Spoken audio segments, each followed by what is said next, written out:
Bonjour, nous sommes le lundi 29 septembre, bienvenue dans l'épisode 5 de la 7e saison du JT News Assurance Pro. L'événement de la semaine dans l'assurance était l'annonce très officielle du rapprochement entre FFSA et GEMA au sein de l'Association française de l'assurance. Nous reviendrons ensuite sur le bilan du premier semestre tiré par le GEMA et sa nouvelle direction. Mieux vaut tard que jamais et l'union fait la force ont été les deux adages stars de la semaine passée.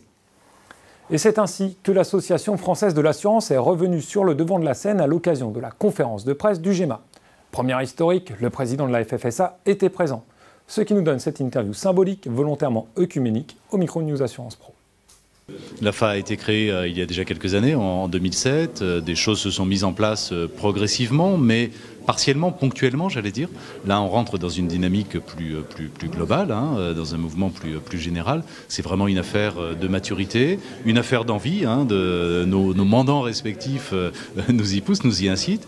C'est une affaire aussi, et c'est important, de confiance interpersonnelle. Je crois que, Bernard et moi, on travaille depuis quelque temps ensemble avec une relation de confiance qui est très grande. J'espère qu'elle est réciproque.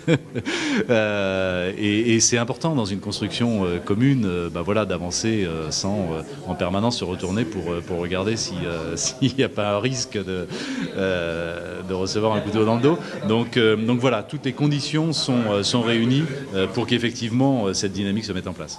Voilà, et je ne saurais mieux dire. C'est vrai que cette confiance, elle existe non seulement entre nous deux, mais aussi au niveau de nos collaborateurs directs. Et donc, il y a une espèce de dynamique, d'envie collective qui est en train d'émerger, d'esprit d'équipe, très important. Et cela étant, le point que vous posez dans votre question est juste. Il y a un besoin devant des questions qui sont lourdes sur le plan français, mais aussi européen et je dirais même international. L'assurance française a besoin de parler d'une seule voix, dans le respect de la culture de toutes les entreprises qui nous composent. Donc, mais l'idée de parler d'une seule voix, c'est de rechercher ensemble le meilleur compromis ou le meilleur projet possible, et ensuite, tous unis, de le défendre à l'extérieur, de le défendre vis-à-vis des pouvoirs publics, qu'ils soient français ou européens ou autres. Donc c'est vrai qu'il y a une rationalité. Et donc la combinaison de cette rationalité et de cette maturité, de cette envie, c'est ça qui fait la force de ce moment que nous essayons de construire ensemble. Il faudra attendre le premier semestre 2015 pour voir la mise en place des commissions et les premiers travaux communs officiels au sein de l'AFA. La conférence de presse était également une première pour Pascal Demurger et Arnaud Schneves, respectivement président et secrétaire général du GEMA, arrivés en juin dernier. Mais la tradition a été respectée puisque un bilan du semestre a bel et bien été dressé. Ce premier semestre n'est pas simple, effectivement, sur un plan technique.